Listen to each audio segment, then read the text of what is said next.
우리의 신앙은요, 내가 이 땅에 숨을 딱 끊어진 시간이 어떤 시간이 뭐냐, 그 시간이 믿음 가지고 날아가는 거예요. 그 시간이 믿음.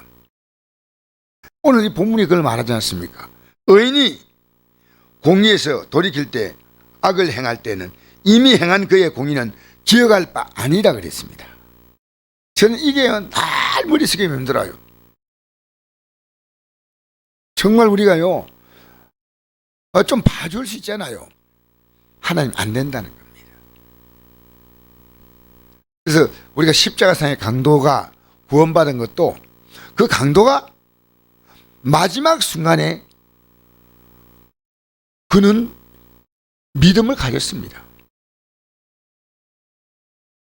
그래서 우리가 주를 맞는데 우리가 할 수 있는 것은 순종하거나 회개하는 것 둘 가운데 하나가 아니겠습니까?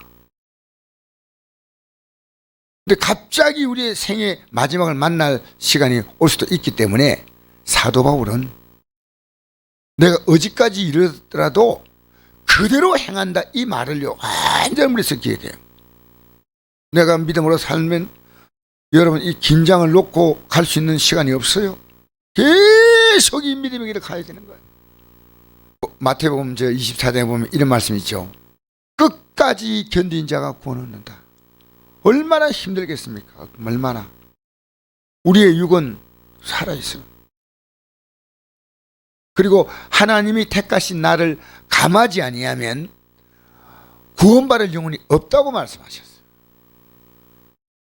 그래서 우리는 그러나 선택의 기회가 없는 것이 이 길을 가는 거예요. 이 길을 가는 거예요. 여러분 스스로 나름의 신앙에 만족하지 말고요.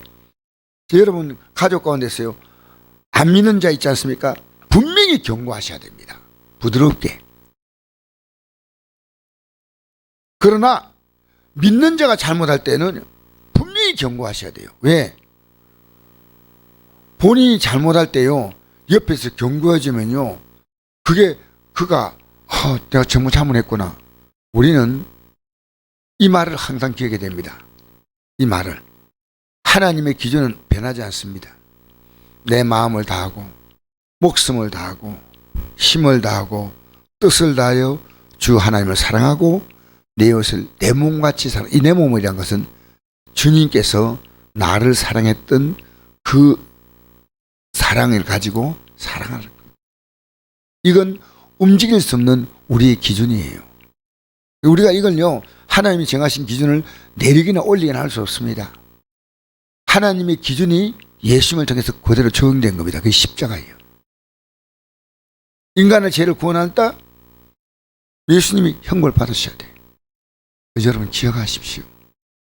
에레미야 선자가 백성들에게 가서 이 하나님 말씀대로 바로 가르칠 때 주의 종이 와서 그를 뺨을 때리고 그를 감옥에 가두고, 여러분 그 시드기야 왕이 한 게 아니고요, 그 당시에 예루살렘 성전의 대표 목회자가 그렇게 했습니다. 에레미야에게. 이게 우리 시대입니다. 이 세상에 다른 것은 좀 우습게 봐도 돼요. 믿음 생활을 우습게 보면 안 돼요.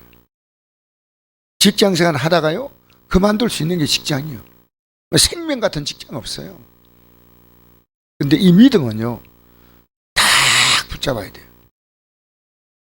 우리 믿음 때문에요, 우리의 언어와 우리 행동이요, 통제돼야 돼요.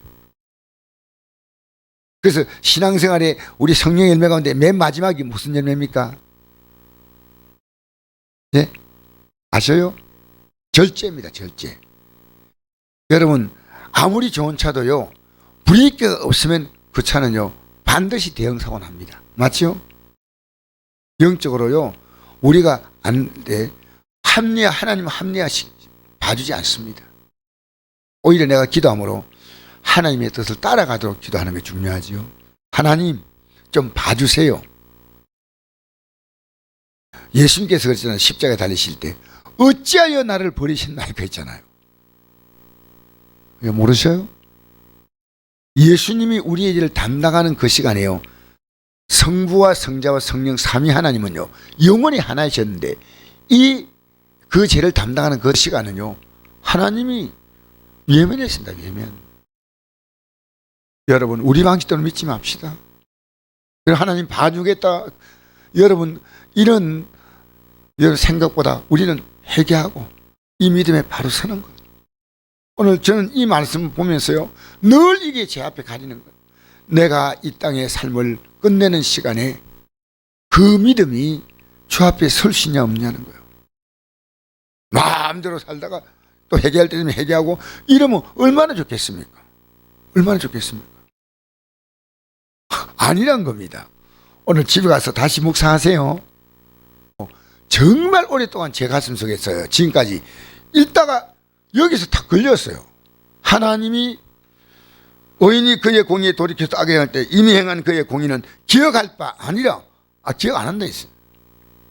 내가 그 앞에 거치는 걸 두면 그가 죽을지니 이는 내가 그를 깨우치 아니함이니라. 그는 그의 재중에 죽으려니와 그의 핏값을 너 손에서 찾겠다는 거예요. 그러니까 사도 바울이 복음 전할 수밖에 없죠. 사도 바울은 이 복음을 전하는 게요, 내가 자랑할 것이 없는 것은 부득불 할림이야. 부득불. 여러분, 자녀가 사랑스러우면요, 이 얘기해 줘야 됩니다. 여러분, 여러분의 부부간에 사랑스럽다면 이 말을 해줘야 됩니다. 어떤 식으로 전달하셔서 여러분, 그러니까 주의 종들끼리도요, 해줘야 됩니다. 나는 주의 종끼리 이 말 하다가요, 정말 막 그분이 막 화를 내고 이런 건 제가 경험했어요. 그런데 제가 양해를 구했습니다. 하나님 말씀이 이렇게 됐기 때문에 저는 이 부분은 제가 탈바할 수가 없는 문제입니다. 분명히 제가 밝혔습니다. 여러분, 우리 이 믿음의 길을 가십시다. 이 아침에 나온 여러분, 우리는요, 성경은 나에게 양보해 주는 게 아니고요, 내가 이 길을 가다가 조금 부족할 때요, 회개하고, 알겠습니까? 또 가는 겁니다. 이 정도는 하고 여러분 나름대로의 기준을 정하지 마십시오.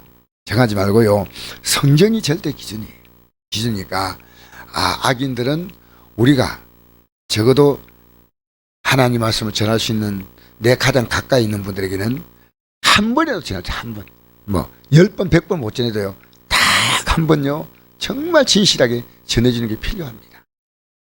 많은 우리 주위에 있는 분들은요, 예수 믿는 것이 진짜로 뭔지를 몰라요. 근데 딱 얘기해줘야 돼. 어떤 유명한 목사님이 독일에서 꿈을 꾸는데요, 꿈에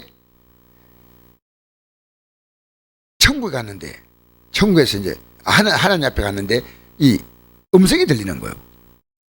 근데 하나님이 너는 왜 이 땅에 있을 때 그렇게 죄악 가운데 살았냐고 책망하는 겁니다.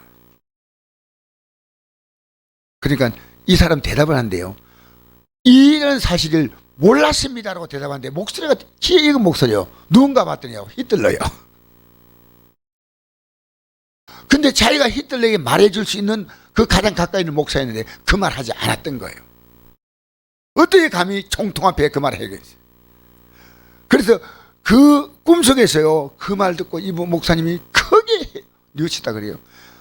히틀러에게 당연히 잘못됐습니다. 유대인들을 이렇게 죽이는 거 틀렸습니다라고 누가 말해주는 사람이 아무도 없었다는 겁니다. 그분 꿈에.